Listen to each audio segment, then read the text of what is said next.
Hello ladies and gentlemen, welcome back to Zoolander Gaming's Hail Britannia game. Here we are just kind of looking at the world map, and before I jump right in, I just want to take care of a few administrative notes real quick, just to let you guys kind of know, as I get into the groove of doing this, what things will be changing, what things I'm looking to, etc. This Let's Play is going to end up being a little bit just slower paced. It's going to be a lot of colonization, a lot of trade, and the wars resulting from those two things. So if that's not your cup of tea, I completely understand. And in the works right now, I am planning another more fast-paced Let's Play as Brandenburg, which will kind of throw us into the midst of the Holy Roman Empire and Eastern Europe and the Teutonic Order and kind of forming Prussia that way. So I have that in the works as well. Additionally, I will be striving to have the videos be between 25 and 30 minutes. That's not going to be super strict. If I end up in a position where, I have a really good ending point, but I'm at 32 minutes, that's going to be fine. I'm not going to be really super precise about it. I'm going to try and end it such that the places I'm ending make sense. And with that, I think those are the other things I want to take care of. Yeah, let's jump right on back in. So if I recall correctly, we were in the midst of sieging Scotland, and it looks like a couple more provinces popped at the end of the video, including, actually, now that I'm looking at it, I believe, let's get this in the right view, there we go. Yes, all right, we've taken their capital, which is excellent, and we've taken the Western Isles. The only problem is we can't bring our men back because Leinster has decided that's an excellent place to drop a blockade, which they're not wrong, but it is a pain in my ass. So what we're going to do is we're going to take these ships, detach a blockade, because that should be enough ships to hold the line there. Take all 15 of the... Oh, correction. These are the ships they want me to take. Fine, we'll do that. All we're going to do is we're going to free up those men from the north, because basically now what I'm going to be doing is I am going to be essentially consolidating my soldiers as much as possible, preserving my manpower because it's already very, very low. And I don't want compound crises to, kind of line themselves up. At the moment, we're very close to the War of the Roses happening, 62% towards starting. And that's not good, and we need to conserve as much manpower as possible for when that happens, because that event just, we're going to lose manpower. We're going to... Actually, I'm going to set this down to speed 2 so that I can keep talking and the sieges can keep progressing. Scotland wants out. They just want to concede defeat. Absolutely not. But yeah, so the War of the Roses is going to kick off, and that's going to involve us paying a lot of manpower, which means that we won't be able to recruit as many people, and if the War of the Roses ends quickly before we've recovered much manpower, it could mean that we end up with the Peasants' War, which is a crippling series of events. So I'm just going to keep blockading Leinster, because I don't want their fleet causing any more trouble for me. Alright, we've got 9 of our men back there. We have another set coming up here. That's fine. What is Portugal doing up here? Portugal, did they bring soldiers? I'm going to be really flattered if they did, but that was rather unnecessary. Welsh revolt. The ongoing oppression and exploitation of the Welsh minority has finally reached its boiling point. The citizens of Cornwall have decided to take up arms against the oppressor. Oh no. We can either suppress and get 12 nationalists, or we can negotiate and lose some tax. Frankly, I don't think 5% tax is that much, especially if we're going to be making so much from trade. So I'm going to go ahead and let us try and negotiate. We lose 30 ducats, but that's fine. We're going to be getting 4 countries worth of war reparations and et cetera, as soon as these wars are all done. So we're going to negotiate and let that go away.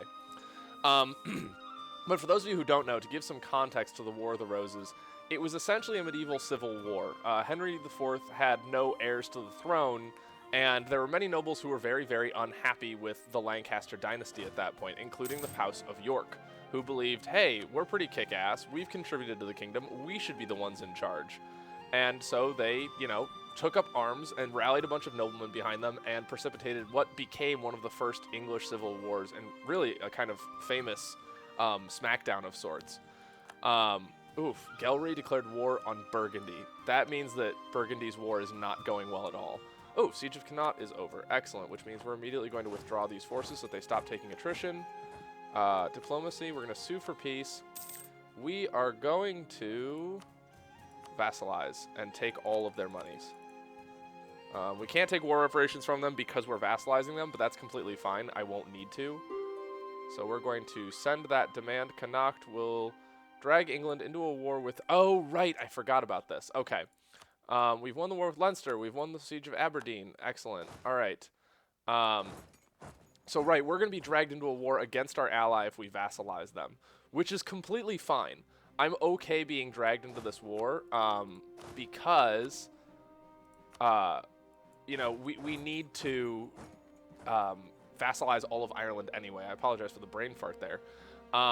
So I'm going to go ahead and let these men just continue coming home, shift these men over to Ayrshire.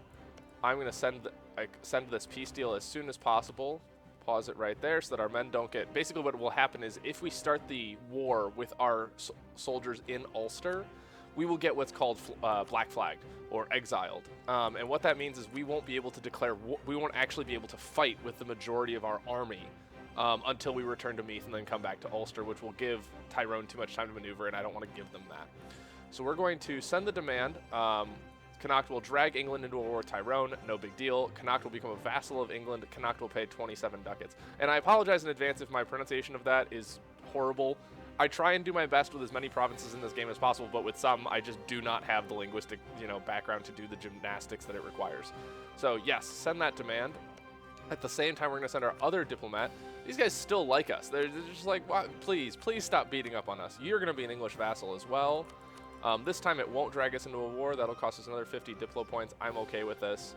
And that should be fine. Send those 2 peace deals. They should accept readily. Connacht accepted our peace offer. They're a vassal. Leinster accepted our peace offer. They're a vassal. We have assumed leadership in the war against Tyrone, which is fine. We already have a larger army than them in their capital. I wonder how well that'll work for us. We can actually send more reinforcements up. Will we even need to cross these guys over? I don't think so. Between the forces that are already in their province and the reinforcements we have coming their way, I don't think... Yeah, that should be perfect. Yep, we've got that battle nicely stitched up, and with these reinforcements, that'll just kind of drive them back and out. Where the hell are my... Oh, right, I sent them away. That was stupid of me. But fine, we're just going to keep the time going and start sieging their province because they can't do jack about it. They're going to try and retreat to somewhere. Not quite sure where. Oh, they're going to go to Connacht. Which is fine. Right. All right. So we're still in this war against Scotland. We need them to capitulate. Really, really, truly, we do. I'm going to stop blockading France because it's not getting us anything anymore.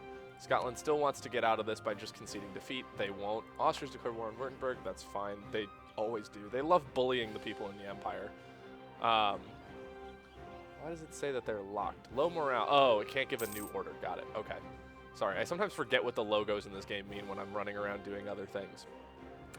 So I've moved these ships in position here because the blockades, for those of you who don't know, help sea-bordered provinces siege much faster.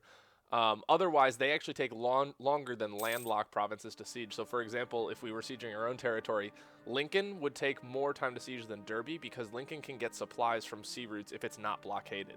If it is blockaded, the speed of the siege is sped up. Oh, hello. We might have just avoided the War of the Roses, which I'm okay with because this guy's a really good heir. So let me explain. I said last video that Henry's kind of shit because he's a 0-0-0 leader. And the reason he is shit is because these numbers can each be any number between 0 and 6. And as those numbers increase, they increase the amount of points we get per month in each of these areas. So we start with a base of 3 administrative, 3 diplomatic, 3 military points. The king or queen then donate, or, depending on if you have a republic, the Republican leader, whatever, donates their points in addition to those, and you can purchase advisors that then contribute as well. So because Henry has 0 points, we're actually very technologically badly off because we cannot keep up with other nations that have more. For example, let us go to France, who gets a natural starting advantage. Their king is a 4-2-4, which means that basically they're getting 7 administrative, 7 military, and 5 diplomatic points per month, and their heir is a 4-3-2. Now, France always has a line of really excellent kings from the de Valois dynasty. And they probably also are able to afford advisors. We will be able to afford advisors as well to kind of mitigate this, but for the time being, excuse me, we're going to try to just keep our spending down while we are in a state of war. But that's actually excellent, because what that means is the War of the Roses now will not fire, because as long as there is an heir to the throne, see that big red X, this cannot happen. Which means the only things we need to worry about are the Peasants' War, which means we can't let our manpower drop much lower, because as long as we stay above 25%, at or above, I actually think, then we shouldn't have a problem. And we don't have a problem with the Civil War because we don't have a legitimacy less than 50, and the average non-overseas autonomy is 10%. Yeah, no, that's not an issue. Actually, that's perfect. And this guy's very, very good, actually. He has, what was it, 5, 3, 9, 9 total points. He doesn't have points where I'd like them. I'd prefer more in diplomacy, because that's where our first national idea is going to be. But administrative points are very, very potent as well. He's kind of lagging in military, but frankly, anything is better than 0 at this point. So perfect. Now I don't need to worry so much about the War of the Roses firing, which means I can actually take some of these men, split this army in half, and go over to Connaught and just beat his head in real quick. Teach Tyrone the error of his ways. We're going to march him down. And I'm not going to peace out Scotland yet until I can peace out Munster, because technically Scotland is still the war leader. So if we look at the war analysis, the only person we have a separate war with, so you have Scotland, Armagnac, Auvergne, Bourbonnais, Foix, France. Oh, pause. We have a battle that just concluded. France, Munster, and New Orleans. Not New Orleans, Orleans, I suppose it would be. Scotland is the war leader of this war, which means that if we peace out Scotland, Munster will be out of the war as well, giving us a 10-year truce with this one province minor just on Ireland who's a thorn in our side. France is highly exhausted, which means they're not going to want to be in this much more, which will take all of their vassals, which is basically Armagnac through Foix, and then Orleans out of the war. But I'm not going to worry about them because Scotland will probably pretty willingly peace out soon. So I'm going to march my men back over here. I am going to keep the ticker going. What does Tyrone want? Tyrone just wants to concede defeat as well. Tyrone is welcome to continue dreaming if they so choose. Really, France has sailed out to engage my fleet with superior numbers, and Munster's going to come help them. That could actually go in France's way, but I think our fleet is going to make it there. We've already lost a ship, but that won't be a big deal. There we go. Yeah, and a lot of the post-war period is going to be rebuilding our navy, because our navy took a significant amount of casualties during this, but luckily we've just wiped out the French fleet, so that is excellent. We are currently 100% blockading these guys. Let's just go finish off the blockade on Munster, because that's just taking a while. Oh, yep, move these guys because they're suffering needless attrition at the moment. I'm going to start retreating armies, typically when I'm not at war, and once I've pacified the islands, so to speak. I like just keeping my men around Oxfordshire and London because they have very high force limits, and I don't really need them marching around many places. And typically during the War of the Roses, the first revolts will be within a couple provinces of here. But obviously that's a moot point, since we got really, really lucky and have ducked out of the... wow, I can't speak today. We have ducked out of the War of the Roses. Monopoly company formed. We can either make a long-term investment and get more trade efficiency and gain diplomatic power, or we can gain basically our entire treasury at once. I'm going to go ahead and make the long-term investment. Because, oh crap, what the hell? Oh, we won. Okay, excellent. I was gonna be really pissed if that didn't work out. Take another troop and send him over to Ulster. Ulster is having uprisings. Munster wants to peace out of our war with Scotland for a concession of defeat. Not gonna happen. We finally won the siege of Munster. Wow, it took 714 days. Those Irish are fucking tough. So, sue for peace. Aha. We want you to be our vassal. Congratulations, Munster. Aren't you lucky? How much money do you have? All the Irish powers are basically about as wealthy as each other, so you're basically only going to get 40-some from each of them. And I dismissed that last pop-up very quickly, and I want to explain why I did what I did there. I chose to... Actually, I don't need this guy up here anymore. So I chose the option to make a long-term investment. And basically what that does is, as it states... Oh, actually, excellent. What this also means is we can peace out Scotland as well. But let me finish what I'm saying first while we just keep these sieges ticking. So a long-term investment gave us 50 diplomatic points, which is great because we've been hemorrhaging diplomatic points making all of these vassalizations. Secondly, I am interested in the trade game, and so trade efficiency over a period of time influences how much money you make from trades. If we go to the trade menu, trade efficiency, because we have that, see that trade income increase, that's the plus 15% from that event, which means that we're currently sitting at plus 25% efficiency, which helps us get more money from this pot. So, which is excellent. And over time, you know, things like mercantilism, trade steering.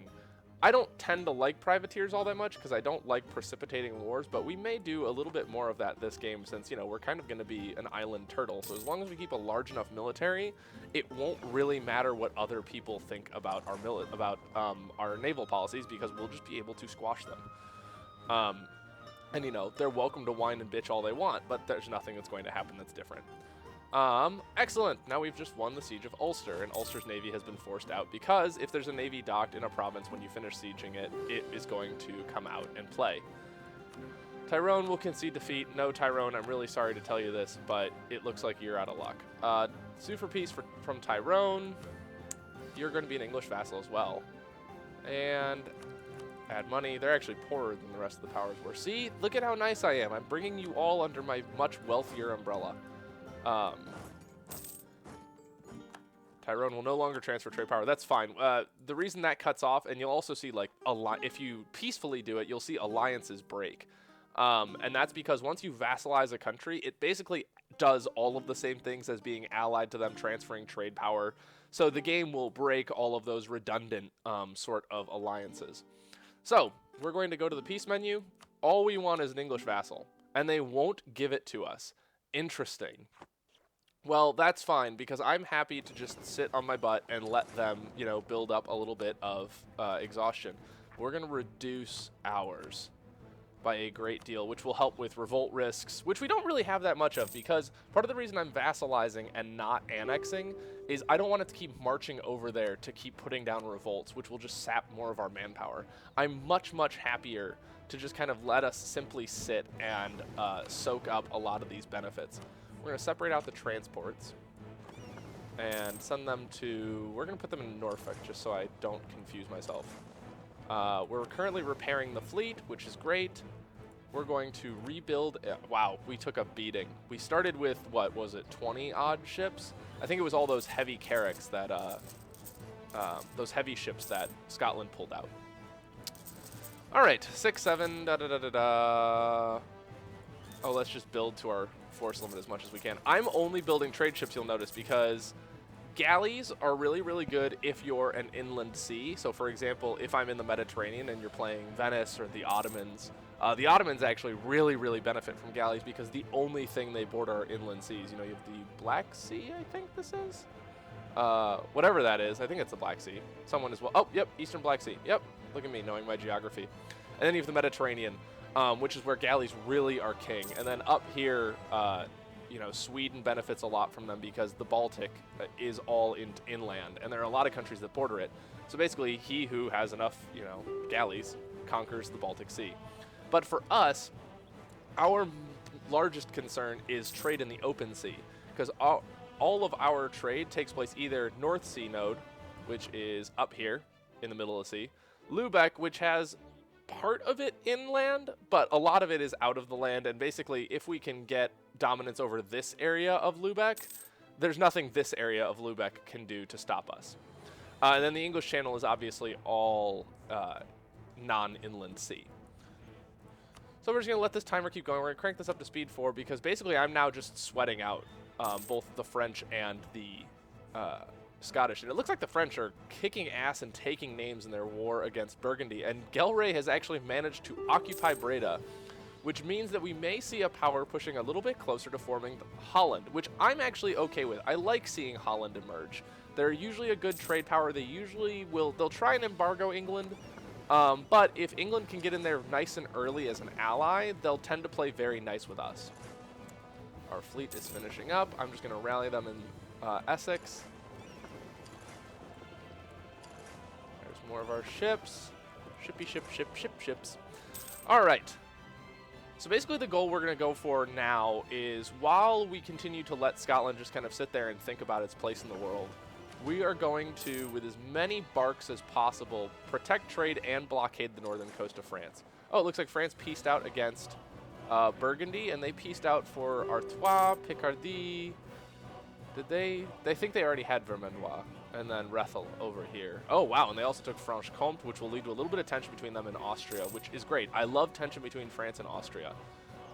It's kind of my favorite thing when I'm not in the HRE, because if I'm in the HRE, that just leads to a whole crap ton of problems for the people who are sitting around trying to figure out what to do with themselves. Barks. I need more barks. Cologne has declared war on Burgundy. Oh my goodness. House of Lancaster shaken. There seems to have been a misunderstanding regarding the heritage of the great-grandmother of Henry IV. Or 6th. I'm sorry. Have I been saying... I've been saying 4th this whole time. He is Henry VI. I really apologize. It seems that she was the daughter of a lowly farmer from outside of London. Now, we can either acknowledge the fact, lose 5 prestige, or deny it fervently and lose 5 legitimacy. It's going to be harder for us to build prestige because of Henry's poor... We have an idea group in mind that is going to get us a lot of prestige, and I'll explain that later once we get closer to picking it. It's going to be harder to grab more prestige than it will be to grab more legitimacy. Legitimacy will just go up by plus 1.07 every year. Our prestige is currently decreasing by 3.36, which is just not acceptable. So we're going to lose the legitimacy. And normally I don't like doing legitimacy because it's also harder to build it back up because, you know, if you go to war and you kill enough people, you'll get enough prestige, and that's all well and good. But in this instance, we're not going to be having much war, which is kind of the downside of this plan, but, you know, I think this action has a lot of advantages. 8, 9, 10, where does that put us? That puts us at 42, 43, 44, 45, 46. Oh, look at that, 47, perfect. And we're literally going to make those, oh, actually, I made a mistake. We are not going to have those all as trade ships. We want at least 3 more transports because we're going to want... I like having 7. It's you know, it's a weird specific thing. Don't worry about it. There's no magic number behind it. There is now a call for peace. Oh, excellent. We've just bumped up to 100% war score. Call for peace is a really bad thing. It means that every month, 0.01% war exhaustion will build up. And as you can see, based on how small war exhaustion has as a total, 0.01% adds up very, very quickly. So we do not want this to hang around for very long. And what you'll also notice is while we were hanging out at 20%, 20%, 20%, we finally jumped up to 100%. And I forget what the exact calculation behind it is. But ostensibly what that means is after a certain period of time, we will simply jump to 100% because we occupied all of their territory and they can't fight back anymore. So basically what we did do is we succeeded in sweating them out. So we've sweated out Scotland. They are now going to give us... Scotland will become a vassal of England. With the subjugation casus belli, England will gain 22 prestige, which will put us near the cap, and suffer 30.8 aggressive expansion. The problem is the only people who will really give a damn are northern France. I guess France will care a little bit, but Norway, Scotland won't be happy with us for a very long time, which means we're immediately going to put our men to work making them happy again. And they're going to pay us 42 ducats because I said so. And now, if we look so nicely, we've accomplished our mission. Yay. Our manpower reserves do need to recover, and since we don't have the War of the Roses, this is actually a fine mission to take because it allows us to just kind of sit back and let them grow for a while. Because we're mostly going to be building ships which don't affect our force limit, which is great. So right now, Scotland, -51. Tyrone, +55. Connaught, 53. 63, 53. So right now, our diplomatic corps is going to need to focus on making Scotland like us, because they're also going to be the first ones I'm going to want to diplo-annex. And I'll tell you the reason why. The reason I want to diplo-annex Scotland is because they share a border with Orkney. And because they share a border with Orkney, they're going to be able to allow us to island hop and take all of these islands from Norway, which will allow us to colonize just a little bit further once we core them. So, we want Scotland to be under our direct control rather than our vassal as soon as possible. So we're going to begin improving relations with a royal marriage as soon as we can. We just sent a diplomat to them, so they won't. We can't send another one this quickly. But yes, we're going to diplo-marry all of our vassals that we don't have a marriage with already, just because that helps us avoid another War of the Roses. Everyone is married. Scotland is married. Congratulations, Scotland. See, so they're already at negative 26 because the royal marriage is worth 25 points in and of itself. The Lollard heresy. Oh, yes. This is the other thing that Scotland also gets. Lollards were a heretical group following the theological teaching of John Wycliffe. Popular protests against the wealth, power, and pride of the clergy were frequent, and in times of disorder would express themselves in an extreme form. They had been persecuted several times during the 14th century, and their last appearance was in the early 15th century. What would you know? It was in the early half of the 15th century was what we were just in. So we can either stop the heretics and get a mighty ton of unrest, or we can let them be. The worst thing that will happen is people who already dislike us won't like us anymore, and we'll lose papal influence, but that's, you know, while the Curia is a fun game, it's not exactly critical that we keep yearly papal influence, and we can wait and turn and, you know, recover that after 1550. I'm going to let them be, because if I need to rebuild my manpower, I need to conserve as many points as possible. I don't have the points to throw around to militarily oppress people. I'm just going to let them be. All right, our fleets are finishing up, it looks like, so we're going to have them rally again in Essex, because I don't need to be blockading France anymore, as nice as it is to just watch all the French shippy ships go by. And perfect. I have another park. You two are both trade ships. You're a transport ship. I'm going to have all the transport ships just permanently hang out in Gwynedd, because, you know, Wales is a lovely place. Liège has also declared war on Burgundy. Oh, no. Burgundy has basically been broken. That first war with France must have just been utterly painful. Their military can't really exist anymore. Let's take a look at the ledger. It turned down this. Oh, it automatically pauses. Excellent. I forgot it did that. Armies, Burgundy. Where are you? BU. 2,000 infantry, 0 cavalry. They have 2,000 people total and only 9 manpower, and they have 2 sets of mercenaries. They have a grand total of 4,000 military. That's just depressing to me on a very deep level. Wow. That is sad. These armies are misbalanced, but they don't need to be really balanced at this time. I'm going to worry more about... There we go. Okay. So what we're going to do now is we're going to split these guys up and do a little bit of trade management. Set them to go home at war. That's lovely. We're going to send the first fleet to Lubeck because I want to start pulling more trade from this node, which will piss off the Hansa and other people who control it, but I don't really care. I'm also going to send this fleet to the North Sea just because I want to control as much as I can of every node coming into the English Channel, and I already control the English Channel node. So those 2 fleets patrolling those 2 nodes should be enough, and off they go to work. Now this game kind of gets a little bit slower, and we start doing a little bit more large-scale macro management when we try and think about, you know, what are we going to do, how are we going to get there. So I'm going to do the first thing is hire advisors. How much money am I making per month? I'm making 12 ducats a month at the moment. Some of that's from Scotland, Tyrone, Connaught, Munster, and Leinster, but most of that is simply trade power. So I'm going to hire this guy because I don't like hiring. You'll notice the +1s and the +2s. That just corresponds to how much they cost per month. So you'll notice the +1 is only 1.1 per month, and the +2 is 4.3 per month. I really don't want to hire anyone who costs more than 2 ducats a month at the moment. And as for my choice so this is a diplomatic advisor. He does better relations over time plus 30%, which is great because right now our objective is to improve relations with our vassals. So we're going to improve relation with him. And who's the weakest? Who doesn't like us the most in Ireland? Munster is not happy with us, so we're going to improve relations there as well. So that'll help those processes go a lot faster. You know, spy offense is great if you're fabricating a lot of claims, I guess. I don't normally find that I need it. Morale of navies would be awesome if I was in a war where a lot of naval work would be required. But again, I am not. Ooh, gift to the state. Who gave me money? Good governance would sometimes prompt the nobility and the businessmen of the realm to donate cash to the treasury out of pure patriotism or in exchange for the sales or transfer of honorary titles and positions. Okay. So we can either put 59 ducats in the treasury, or we can gain 10 prestige. We're 10 prestige from the maximum, and we're currently hemorrhaging it at 4.5 per year, and we're already gaining a lot of money.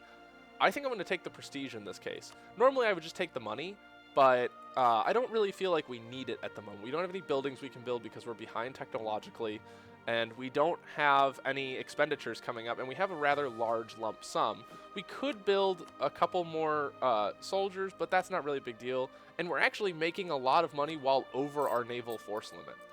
Yeah, you'll notice we get a small penalty over force limit 0.18. With the army, that's much more painful, which is why you'll see me try and very, very carefully maintain those numbers. So we are now going to, I apologize, my phone went off and I had to stifle it. We are now going to also pick, I don't know, morale of armies, why not? Normally discipline would be great if you were at war, but again, doesn't really matter. And now, yeah, sure, missionary strength. We're not converting anybody. It doesn't really matter. None of those guys are particularly good. I think the most useful one is the better relations over time guy. But that's kind of, it's neither here nor there at this point. Wow.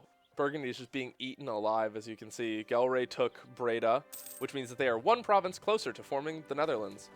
But they are being attacked by Munster, who is habitually kind of an aggressive little bastard. Oh, but he doesn't have an aggressive stance. Interesting. How are things down here? Castile has beaten up on Aragon a little bit, taken some land from them. Ooh, Florentine school. What is this? Because of our relative notability, we are in a position to support the Italian artists in the Florentine school. Being perceived as patrons of international art will definitely help our propaganda efforts. Of course, they shall have our full support, which will lose Diplo power and administrative power and basically a third of our money in exchange for 1 prestige per year, which isn't that much given that we're currently losing base almost 5. And no, we have enough problems. I'm going to take the loss of 5 prestige up front because I don't want to lose any more points. I feel like we're behind enough as is. Let's just keep looking around real quick, seeing where all of our allies and such are. Portugal is in a still decent position. They're not the most happy with us. They consider us a defensive alliance, which is fine. We won't need Portugal for a lot of our wars. Oh, let's check Norway's status. Norway could not be more angry with us. That little red lightning bolt means that they are totally outraged and will jump at any opportunity to kind of invade us and cut us down to size. But that doesn't really matter because Denmark is, or I'm sorry, that's Holstein. Denmark is threatened by us, and Denmark is currently their overlord. So, oh, never mind. Denmark has just rivaled us, which again, not really a major concern because if we dominate the seas, Denmark, Sweden, and Norway's armies cannot even get to us. This big blue thing in the middle becomes a massive wall. And now we've just been embargoed by Denmark. Probably because they're not happy with us pulling trade power from Lübeck. You'll see a lot of people start trying to embargo us. The Hansa will probably embargo us at some point. Pomerania, probably not Pomerania. But you'll see as powers get larger in the Holy Roman Empire, they will try and embargo us to try and restrict our power. Liège is still kind of pushing ahead. That's excellent. Okay, so let me give you guys, while we kind of sit here and build up points, we are going to take a look at the national ideas I'm thinking about. So right at the moment, we have a lot of vassals. We currently have 1, 2, 3, 4, 5 vassals and 6 relationships total, correct? Yes. So what that would normally mean is influence would be a really great idea group for us. Influence gives us the tribute system, which is bonus income from vassals. It gives us a lower time to fabricate claims, lower diplomatic annexation costs, lower aggressive expansion impact, a higher diplomatic reputation, more diplomatic relations, subject force limits boost, and a boost to unjustified demands. I have yet to figure out what that means. If anyone knows what that means, please feel free to drop me a comment and explain it. And please do not explain it. It's just a thing that does the thing. I would like to know genuinely what it affects and why I should keep it in mind and why it is good enough to be the final idea in this group. So yes, influence would normally be a very, very strong opener. However, I do not intend to keep these vassals very long, and I don't intend to take very many more in this game, at least not until the later game. You know, we're kind of over by India, and I'm starting to try and colonize over there. So another good option might be diplomatic ideas. You'll get the bonus diplomat. It's just a very standard opener, and typically one of my favorite openers. However, I am going to actually open with exploration, and I'll tell you why. While England at the moment is not within range of colonization, and unlike Portugal and Castile, it doesn't start with an overseas colony that allows it to kind of island hop. So you'll see over here you have the Azores and Cape Bojador, which I believe is, I forget what this is. But, and further down here, there's an unpopulated island that Portugal is probably going to, oh, there we go. You never have too much manpower, 619 manpower, excellent. Where Portugal is going to try and colonize, which will give them access to South America. But it allows us to explore, and once we take this Norwegian territory and a few more diplomatic ideas, it will allow us to begin colonizing the north part of America. So I think my idea is going to be take exploration ideas and as quickly as possible, you know, grab a colonist, grab the quest for the New World, and then probably colonial range as well. And then start grabbing diplomatic technology so that I boost my range, and then start jumping over to Canada as soon as possible, while doing a little bit of exploration around the coast, and just seeing what colonies we can grab when we grab them. I think a long-term goal of this series is going to be to try and take the entirety of the Caribbean. We'll let, and the 13 colonies in Canada. We'll let Spain and Portugal duke it out over South America, but I think that's where we want to establish our dominance, and I will go to those colonial wars to try and take them down a notch. So, where are we now? We are now currently just kind of in a holding pattern. We're waiting for this mission to finish up. We should be very close, actually. I apologize for the slow pace of this episode, but once you kind of establish this, there's not a whole lot of threats that face you. Our vassals are much, much happier with us. 90% of 24,000. I wish I could do that math that quickly, but I can't. And we're gaining 206 each month. And part of the reason this is so incredibly slow is, unfortunately, due to our beloved Henry VI. And he's only 33 years old. My God, the man is useless. Ah, excellent. There we go. Congratulations. We've finished our mission. We gained 5 prestige, which basically gives us back what we lost. And we got 10 army tradition, which contributes to a bunch of things, such as how well our soldiers fight and what kind of generals we get. So our options are we can protect against Castile, who is our rival, and build an army of at least 31 units. They're not at war, so they're not going to be losing guys, so they're not going to come down to our level, or we can incorporate Tyrone. I don't think that's a good mission because that'll take at least... Yeah, we can't annex them for another 3 years because they need to be our vassal for 10, which is good to keep in mind, though. So 1460. So in 5 years, we can begin annexing Scotland. Which means that in 5 years, we should start looking for a Diplo Rep advisor. And what I mean by that is, I'm going to keep turning the time back on. So before I jump into that explanation, we're going to go with Protect Against Castile, because we want to build up to our force limit anyway, and our force limit is currently larger than 31, I believe, if I'm correct. Yeah, our force limit's 32. So I'm going to build just a couple more, I think I'm going to build a couple more, actually, we're going to build cavalry, because we have the money for it. And why not? Cavalry are very good in the early game because in early game combat... Oop, an advisor died. Oh, our Inquisitor. Whatever. Ooh, yearly prestige. That will actually help with the fact that we're hemorrhaging. Yeah, not much going on there. I actually may switch to the Morale of Navies guy because we need as many points there as possible. And Better Relations isn't doing as much as I kind of anticipated it doing. Oh, look at that. Boom. Mission already done. Another 5 army tradition. Rival of our rival. The rival of our rival is Austria, so they should be our friend. So what that means is that Austria has either rivaled France, Castile, or Burgundy. France has rivaled... Oh, yes. They have rivaled both. And what is this? Sorry, I keep getting distracted by pop-ups. I'm like a magpie. Cardinal Minister. One of the cardinals in England has proven to be a skilled administrator and already provides useful advice to the king. At this point, making him minister in our government would almost be only a formality, but an important formality nonetheless, since he may grow more powerful yet. Having a cardinal in our service would certainly lend us credibility with the Pope and strengthen the sentiment that England is a Catholic nation first and foremost. He has aided us well so far, so what does that get us? Plus 1% missionary strength, minus 2 tolerance of heretics, and plus 0.5 yearly papal influence. Okay, meh. Or 10 prestige up front. I'm going to go with the 10 prestige up front because we don't have anyone we're converting, and we're already losing 3 papal influence per year, and 0.5 is not going to help much with that. But yes, we were going to do rival of our rival. How far would Austria have to go? If we just improved relations with them, we could get them to roughly 104, 105, and then we could just send them a gift, or, you know, throw a whole bunch of... Yeah, why not? We'll take that mission and see how far we can go. And then worst case scenario, we just abandon it once it gets to a point where, you know, it's just not beneficial anymore. We're going to take our guy out of Munster because we don't need him there. Munster's already at 185. You know, they've already forgotten. You know, we gave them a couple bucks. We smiled. We gave them a gold star. And they're like, oh, yeah, we love you so much. We totally forgot that you completely burned down half of our country 2 years ago. Which, you know, convenient. I like when vassals forget I do things like that. So, now I'm going to do my little micromanaging thing real quick. I apologize in advance. 10 and 3, 11 and 7. We're going to take...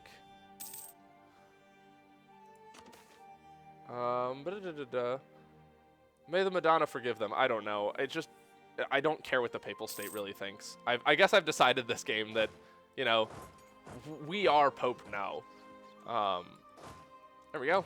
Should be 10 and 5 and 11 and 5. Perfect. So now we've got our military all balanced out. Everyone's happy. Scotland is helping Ulster deal with some more peasants. Cripes. Ulster needs to pull its shit together. Build one more infantry unit because we now have the manpower to sustain it. How is our navy doing? Our navy is actually starting to go up to the force limit we currently have it sitting at, which is perfectly fine. All right. I think, let me just double check that nothing interesting is going on that I should be narrating at the moment. Oh crap, Poland is gobbling up the Teutonic Order, which is fine. Sweden loves us. So what I'm thinking about doing in terms of more long-term, oh, we got our first technology, yes. Yes, let us do military technology. We want military technology because we do not want to fall behind, which now allows us to build armories. And we have enough money so that once we build up military power again, oh, we're still behind. I hate being behind, especially in military technology. Being behind in military technology is a really bad thing. But excellent. We're starting to get technologies, which means this is where the game kind of starts taking off. The problem with England is they start very, very slowly because of Henry. And had the War of the Roses fired, I'm almost sad that it didn't, because the leaders that it tends to produce tend to have roughly 9 or 10 points. And our heir isn't bad. He has 9 points. The problem is we have to wait another 5 years or 6 years for him to come of age, and then however many years it takes Henry to die. Which, you know, I know, I'm highly sentimental that I care so much about our king's life. Meh. All right, Administrative Tech 4, which allows us to unlock the national ideas. So as I discussed, yes is yes. There you go, choose a new idea group. Oh no! Richard Plantagenet, is that how I decided I was pronouncing it? I don't know. But he is dead. He served us faithfully and well. Only the finest funeral will do for such a Colossus of Combat. Seriously, Colossus of Combat is the understatement of the century. This guy pacified single-handedly the Celtic population of the British Isles. Yes, I want a monument built somewhere around Edinburgh. But, whatever. And that's probably the best general we're going to get for a very long time. Actually, you know what I'm going to do? I'm going to make our king a ruler. Holy crap! Who knew he was that good? 4 shock? Now I kind of wish I had someone to invade so that I could get him killed in battle. Literally, I would much rather have a Regency Council than keep sitting around with Henry with his 0 points. Because Regency Councils have a randomly generated number of points. Anyway, we're going to go ahead and take exploration ideas, as we discussed, and for the reasons we discussed. And as you'll see, we are just over halfway to the points we need for a colonist. And the colonist, I'm kind of sad that, you know, Quest for the New World isn't the first idea, but whatever, we'll deal with it. Which means that, yes, we will fall behind in Diplo technology, because I will be putting points into this before I put points into technology. But the bright side means that that will get cheaper and cheaper over time as we fall further and further behind. And, you know, before Diplo tech starts mattering, we will be able to catch up. So no worries on that front. And I guess the last thing I'm going to do before I wrap this video up is just kind of explain our longer term alliances. France will never like us. Castile will never like us. And we're just going to have to accept that fact. We're going to be at war with these two guys in some form or another, even if it's a Cold War, even if it's a trade war, whatever. We're going to be on the mats with these guys. Portugal, I'm really sad to say we will eventually have to break our alliance with, because they will colonize very, very quickly and very, very strongly in the Caribbean and in North America if we do not check them. And I frankly do not want that to happen, because the Caribbean has some incredibly high base tax provinces. In the north of Europe, we are going to try and ally with Sweden. They already love us. They will go to war with Denmark for their independence at some point. And actually, at the moment, Denmark is at war with Poland, who currently leads its union with Lithuania. So that's a pretty huge war. Let's take a look at that real quick. That's the war at the moment. Holy crap. Yeah, that's a lot. We're going to gain a mercantilism here, because mercantilism helps contribute to our overall trade power. Yes. Okay. Alright, Muscovy has gained a lot of land from Kazan and the Golden Horde, so they're not really expanding in any direction we care about at the moment. Though Poland is occupying Muscovy's... what on earth is the word I'm looking for? It is so hard to speak today. Muscovy is currently being Muscovy's vassal is being occupied by Lithuania or Poland, one of the two. Alright, but I think here is as good a place as any to wrap it up. There's not a whole lot going on. I apologize for the slow ending of the video, but you know, we subjugated the Highlands. Once you kind of break your neighbors, England has a very nice, easy start until you kind of get into the colonization game, and then it becomes a frenetic rush to the new world. I look forward to seeing you guys in the next video. Please drop a comment, like, subscribe, etc., and I will see you guys next time. Thanks very much. Have a great day.